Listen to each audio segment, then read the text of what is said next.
All right, everyone, let's have a little fun. It's Friday. I don't know how many of the professors in here were actually out last night at that speakeasy.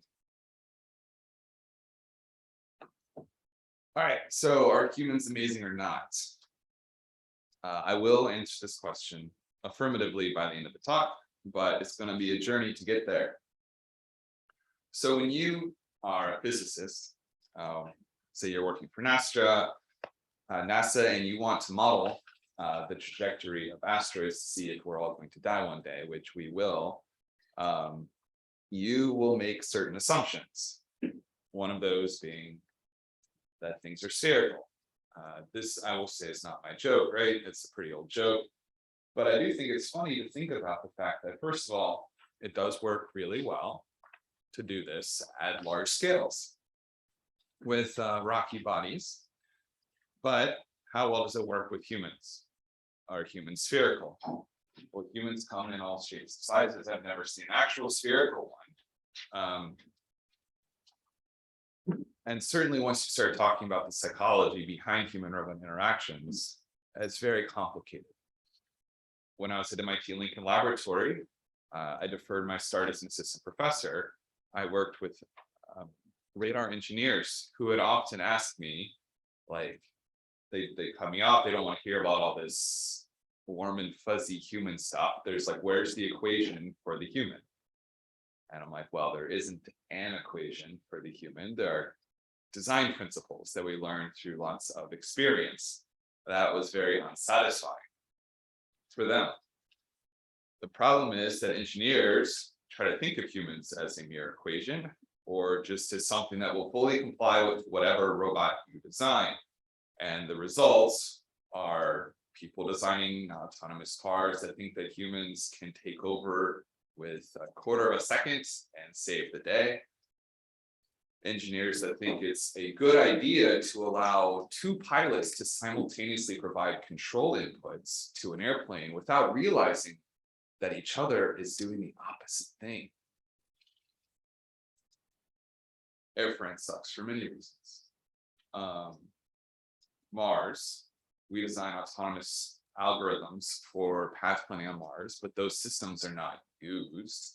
They're kind of entertained once in a while. They're, the scientists will humor the engineers once in a while, but typically the rotor planners are the ones in charge of driving these vehicles. And then I've seen amazing technology developed for robot-assisted surgery, for actually operating on a beating heart. A professor at Harvard developed a robot that would actually move and the 3D space and time so that the distance between the robot's end effector and the heart would always be a constant, regardless of whether the heart was beating. That's amazing. You know what happened to that research? Absolutely nothing, because it didn't actually help the surgeons. The surgeons did not work in the way that the device needed them to in order for it to work.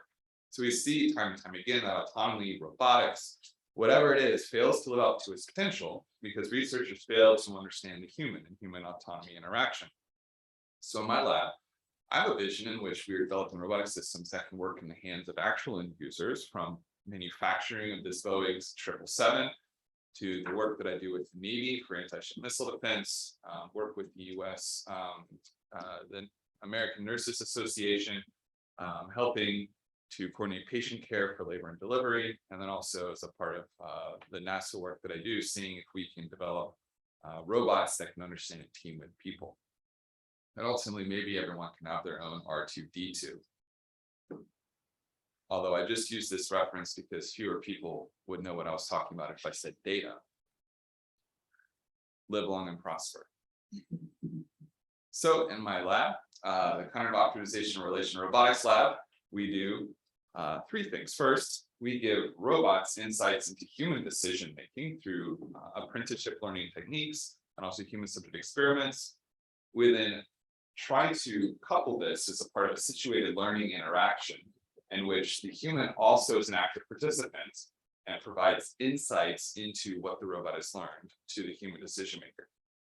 And then finally, we attempt to scale this up to coordinate reasoning in human robot teams. And I'll briefly address each of those components in my talk, but we will start with how robots can get insights into these non-spherical humans. Typically, if you want to design a robot to work with people, you're going to pay a lot of money and hire an army of consultants who think that they know how to put a human into a box. And they will try. And they will interview domain experts, try to codify their rules of decision making, put that into programming, and then say that I've fully replicated a human fighter pilot on this drone.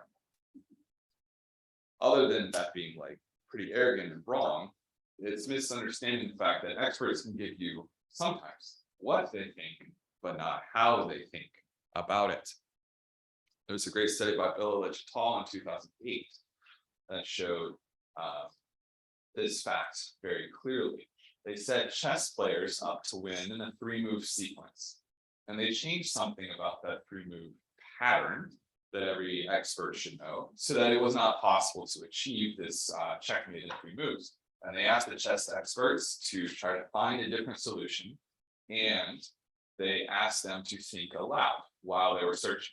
So the chess experts would tell you, and they told the researchers, that they were trying to find a different solution, but their pupils kept tracing out the same 3-move sequence, trying to make it work in their head. There's 2 issues along the Einstein effect.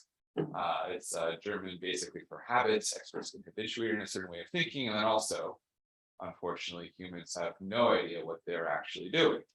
One of the worst things that you could ever do would be to interrupt an expert and ask them what they're doing. So if you ever go skydiving, or if you're ever sitting in a cockpit, don't ask the person doing anything what they're doing or why.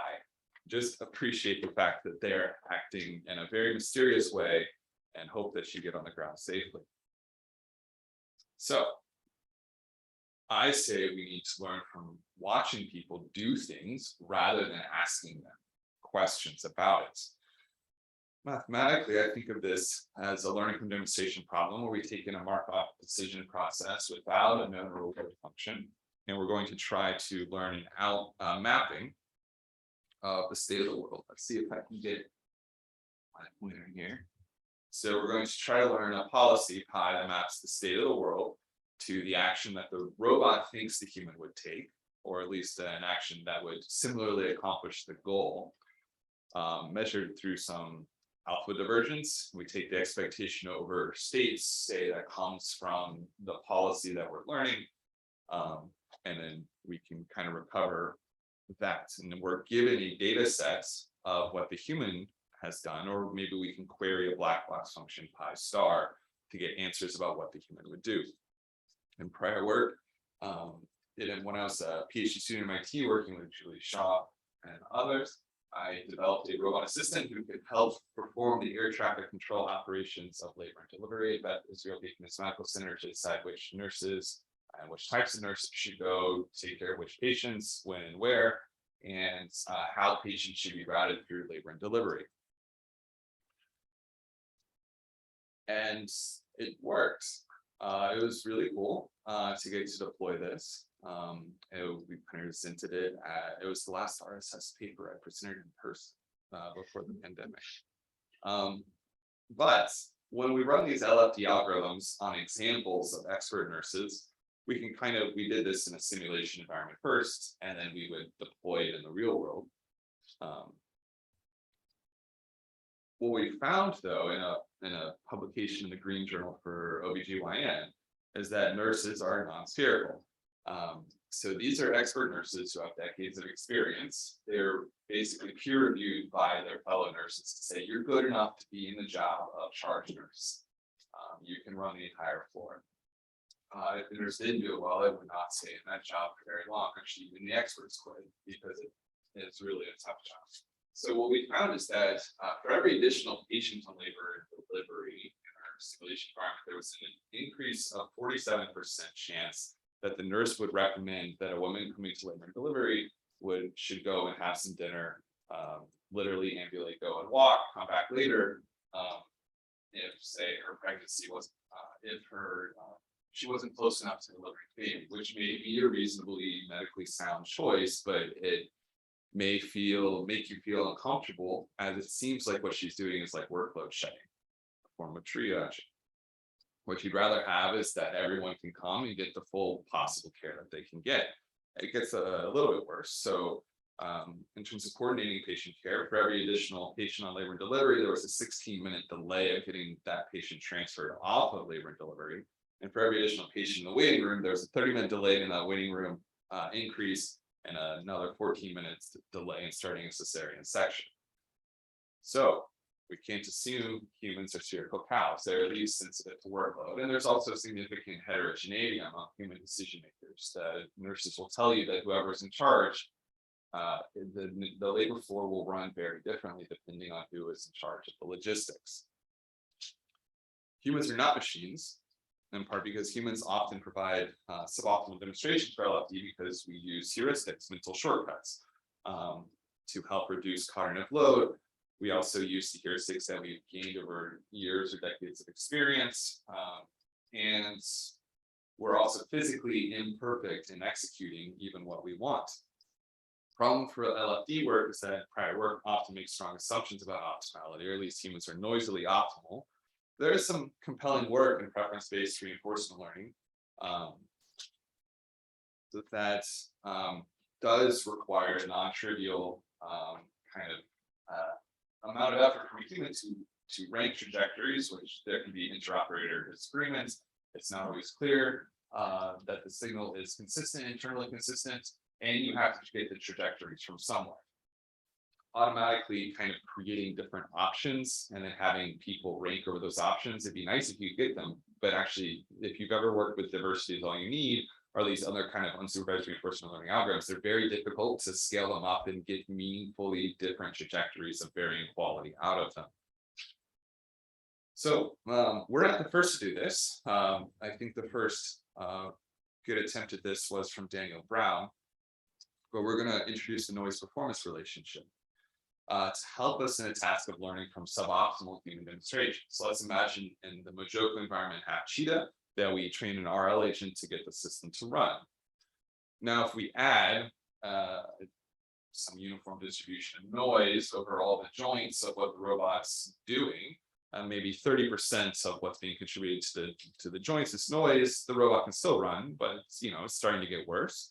We add more noise, and then 100% of the noise being injected just is chaos. So what you hopefully would expect to see here is that the robot's going to get worse with more noise you add. The question, though, is what is the actual relationship? If we knew the relationship, then maybe we could figure out how to do better than zero noise. So if you go ahead and get the rewards from the environments and plot it on this curve, you see that it actually will end up looking like the right half of a sigmoid. That's kind of cool. Maybe we could use that. So prior work, DREX by Daniel Brown et al. Used a Lewis-Shepard rule to rank a set of trajectories. First, what it would do is it would use behavior cloning to imitate, or literally, a better word is mimic, a person's decision making, do a bunch of rollouts of its policy to see what would happen, and add varying amounts of noise to those policy rollouts. And it would use the Lewis-Shepard rule here to try to get a relationship between the noise and the amount of performance degradation. The problem, though, is that if it had three trajectories with varying amounts of noise, eta 0, eta 1, and eta 2, the consequence would be that among these three trajectories, the trajectory with a middle amount of noise would actually be a geometric mean between and the reward that trajectory would receive. So it'd be halfway. So it didn't matter if the noise was like just a little bit less than the first trajectory or a lot less than the first trajectory, whatever that was, whatever the distance actually was in this noise performance space, Lewis-Shepard rule says it doesn't matter, it's just going to stick to the middle. That also means that it's not, that it's environment invariant, which is a problem, because as we'll show, this is not a valid rule. So if you look at, say, the rewards you might get on the y-axis is a function of noise on the x-axis for environments, mountain car, pendulum, etc., for a number of training methods such as ATC, PPO2, and SAC. What you'll find is that the Lewis-Shepard rule shown in red does not well explain the variance that you will see in green from the actual data. Instead, what works well is a sigmoid. So why don't we try to estimate what this curve looks like, and then fit a sigmoid to it as a low-pass filter. So our method, self-supervised reward regression, uses adversarial inverse reinforcement learning. is going to take a data set of people executing their trajectories and take the state action pairs from there. It's also going to send the state through a robot policy to predict what the human should do. And then you're going to train a discriminator to differentiate between the human and the robot. In turn, a reward function can be extracted from this discriminator, R tilde, that comes directly from the discriminator that you can synthesize the policy against it using reinforcement learning. And so we're going to generate these trajectories, state action pair trajectories with a certain amount of noise. We're going to pass that through the discriminator of ARRL to estimate the initial value of that trajectory against what we learned from a person. So that's going to get us some very noisy looking scatter plot here. So then we fit a sigmoid to whatever scatter plot we get of plotting the reward versus a function of noise. And then we go back to retrain the reward function to then fit the sigmoid in a self-supervised fashion. And by doing this, we can better extract the underlying reward signal that the human is doing that hopefully is not actually dependent on the quality of the initial demonstration.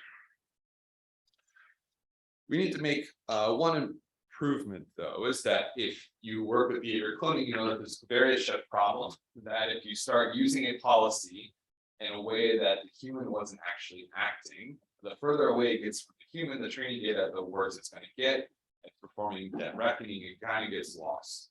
And so with all of these noisy trajectories, who's to say that a policy acting with lots of noise is going to be anything like what a human would do with noise? And so we make an adjustment, we call it noisy ARL. So we make an adjustment in the expectation when we sample noisy trajectories to do an importance reweighting to basically try to counteract the fact that prioritize the things that come from the person and de-emphasize the things that are noisily synthetically created. How well does it work? Well, so we have our noisy AIRL data generation procedure for creating our reward function, AIRL or behavior cloning to do this initial matching. And then we can use SSRR, the sigmoid, self-supervised sigmoid procedure, or we can use DREX as an approach. What's shown here is for 3 different Majoko environments, the correlation between our estimated reward and the ground truth reward. So higher is better, and in parentheses is a measure of the standard error. What you'll find is that SSRR does better, achieving well above 0.9 in all cases of correlation. DREX degrades regardless of the method that you're using, and in fact, behavior cloning does very poorly. One of the secrets of this kind of prior work that we employed working with it is that DREX worked very well, very, very well. I forget which environment, with one of these environments. And the issue is that that environment had a reward structure set up so that basically the longer the thing persisted in the environment, that was proportional to the rewards you could get. And so rather than actually understanding the task, it was actually just learning to not end the game. And so once you actually remove that kind of reward signal of it being proportional to time in the game, the method actually works very poorly. So often we do find this time and time again that whenever a reward structure is set up in an environment like Meta World, we deal with that there, is that like we can do really well with inverse reinforcement learning in Meta World, but the robot is just flailing around, like frolicking, not actually doing anything meaningful. So we do need a lot of work to improve our simulators. So here's a correlation plot between ground truth and the inferred reward that we're getting. Red is the single demonstration we get. Blue is the training data that we synthesize with noisy ARL, and then green are testing data points. We can also then use that reward function to learn a policy that performs up to 2 or 3 times better than the actual demonstration we got. And then we applied this in the real world. So this would train in a matter of hours, showing that we were able to automatically infer how to hit a top spin tables tennis strike better than the demonstrator without ever having to ask Rohan what is better. Although I want to say that I do not endorse students not wearing shoes in a robotics lab, but I'm not going to make him redo the video. We also looked at ways of characterizing personalized suboptimality. So some work by Mariah Strum and Aaron Hedlund that came out this year at HRI. They took a robot-centric approach to this. Dagger, if you may be familiar with it, works by having a robot do a task, and the human in real time is going to input a corrective signal for what the robot should have done. It's counterfactual reasoning. Humans are actually pretty bad at that. We're good at being critics. We're just kind of bad at corralling a robot, especially in real time. And so there's a correspondence problem that induces suboptimality. People don't really understand what the robot is thinking they're doing, or how it perceives the world. And also this robot-centric Dagger framework is a lot harder for people to wrangle than just behavior cloning. So what if we could figure out how people are being suboptimal and how they're providing this corrective signal in a Dagger setup, and then account for that? And so that we set up a set of calibration tasks where we know what the ground truth is, say for driving a car in an obstacle course. And then we use a variational information, mutual information maximization to learn an embedding that describes the error between like what the optimal action would be, the corrective action would be, versus what you did as a function. And we learn that mapping from a personalized embedding to this correction factor that we need to apply in an approach mind meld, getting back to my Star Trek. And we showed that we can characterize users. Sorry, it's covering up that a little bit.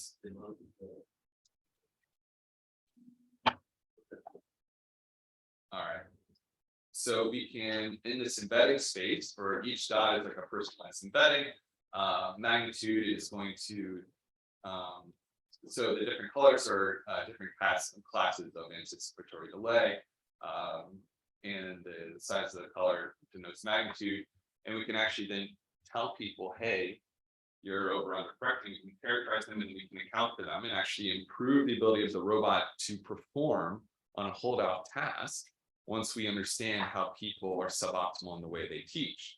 Mariah and Aaron in ongoing work are working to now actually use this characterization to help the teacher better teach the robot.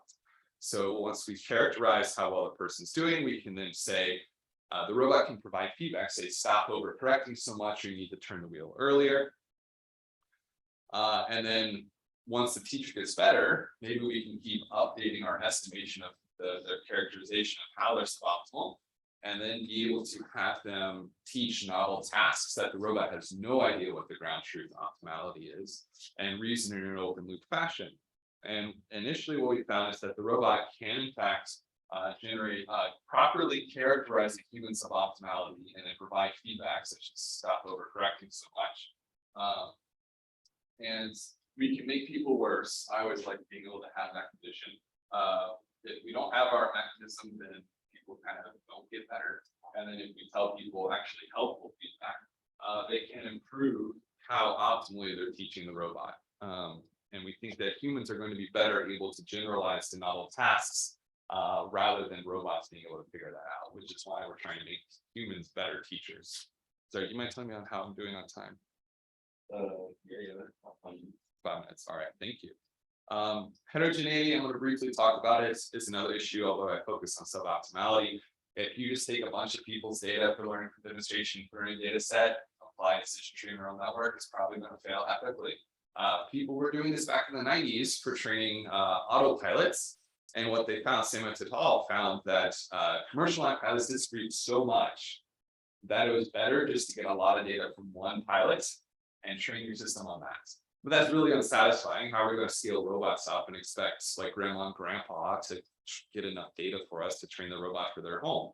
And so Roland Pelagia's worked to develop personalized and interpretable machine learning models for learning demonstration that uses this similar idea of mutual information maximization in order to extract a person-specific embedding that can say how your reasoning is different from the average person, and showing that we can achieve state-of-the-art results for this heterogeneous learning from demonstration framework. It's also interpretable. We're able to get an exact decision tree out of the decision-making that tells you how you are unique. Roland presented yesterday at RSS on some of our work there. Yeah, what happens when we deploy these systems in the real world? They're not going to succeed despite our best attempts to improve them. Eventually they'll fail. And so we had an experiment here. Actually, Manisha Natarajan in the picture here in the video is in the back of the room, so you can ask her how it was. So thank you, Manisha, for helping us with the video. Teach a robot according to various different methods. And we looked at whether the human, if the human would succeed or fail in teaching the task, how might that impact the teacher as a function of the mode of teaching, kinesthetic teaching, teleoperation motion capture, how do teachers react to the robot that fails to learn, and what are the predictors of teacher resiliency to failure?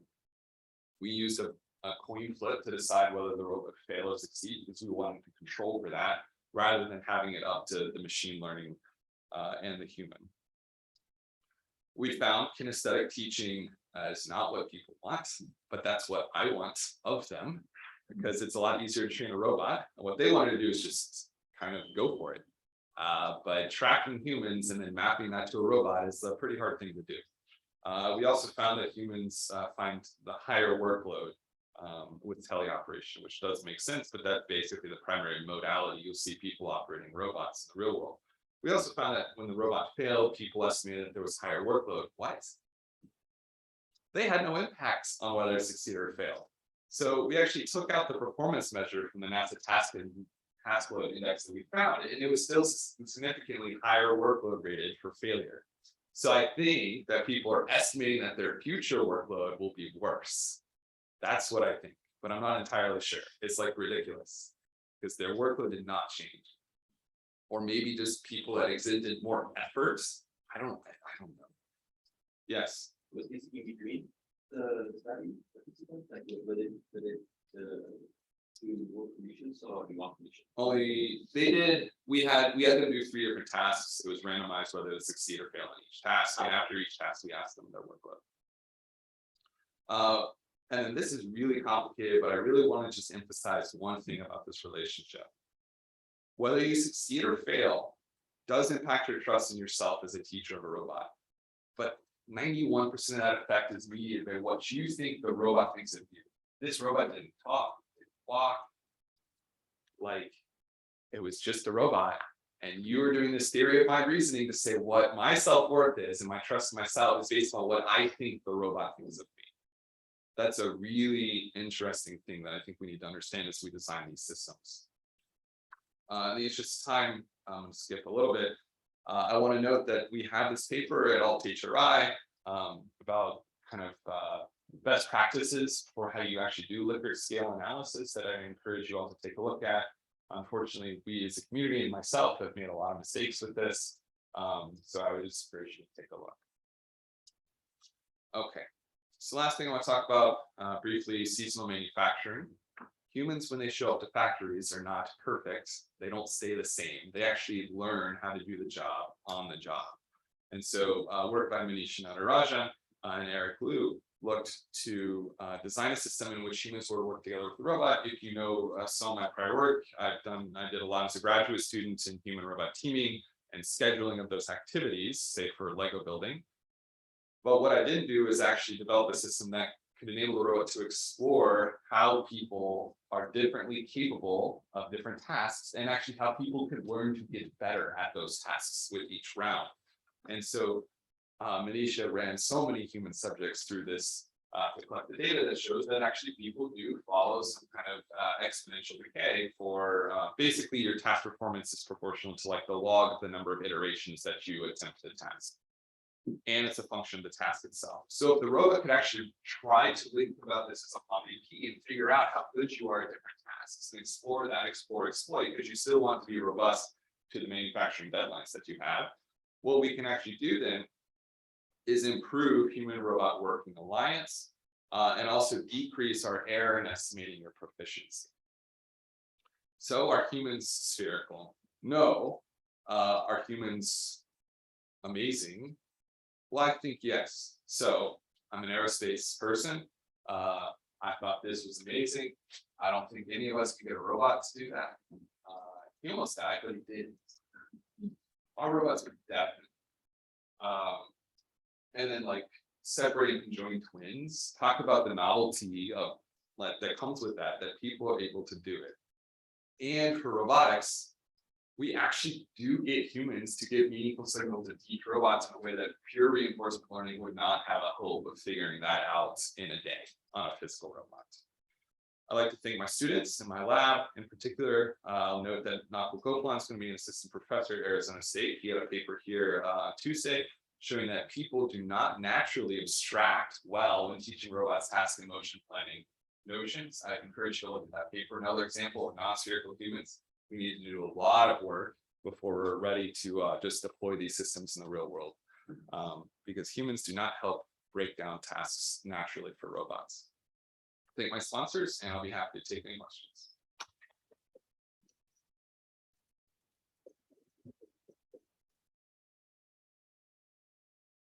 Okay, do they have a question? Yes. Earlier on, you were talking about like people's perceptions of the trust and how like what they think the robot thinks of them. How exactly are you defining or identifying like what person has or of how a robot thinks of them? Yeah, so generally there's like some well-known like trust surveys that we employ in our lab. For the specific thing of what the robot thinks of you, we adapted the language in those trust surveys, I believe, so that the question wasn't, do you like thinks of like, do you trust it? Like, is the system intelligent? Is it have a shared goal with you?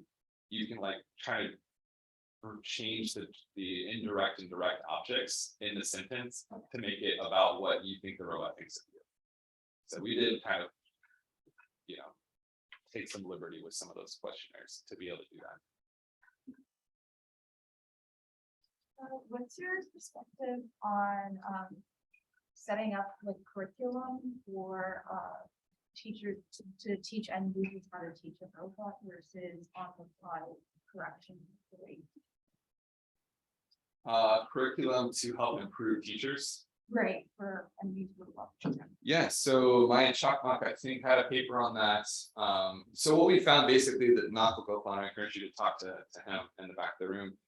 Basically, it doesn't seem, I don't know, like in a cross-sectional HRI study, it seems that the only way to get a person to properly abstract task and motion planning primitives to teach a robot like a longitudinal task, longitudinal like multi-step task, is to actually literally tell them in a video, here's how an expert does it. We have a hypothesis that we're going to hopefully have supported this summer with Nakul's last thing he'll do with us, is to have people basically do multiple instances of that in a curriculum-like fashion, so that hopefully people then can extrapolate to a new instance. But my checkmark work showed that like if you show the people the video, she did this. If you show the people the video, like they can recreate it. But we found that people don't necessarily have that ability to, unless you literally show them how to do that task. So we're hoping people can generalize if we have a curriculum. Yes. Why are you choosing to use survey like the likely scale for measuring workload as opposed to more quantitative measures like heart rate or eye tracking, blood pressure, heart rate variability, etc.? Yeah, so I don't want to sound cynical. That's in my nature. So I don't like asking people questions, right? Like that's kind of my premise. But like so physiological sensors, I think, are even worse right now than asking people things. So heart rates, we have a paper under review that looked at some of the physiological measures, and galvanic skin response, respiration rate, heart rate. The sensors are very noisy unless they're very expensive and invasive. And we haven't had the best luck extracting meaningful signals that we can specifically analyze with it. I actually one time had a grant proposal rejected because I was proposing to use physiological things to measure psychological stress, and they're like, you can't do it. So if you know a way, if you're an expert and you can kind of like voodoo the sensors to work, please come help us.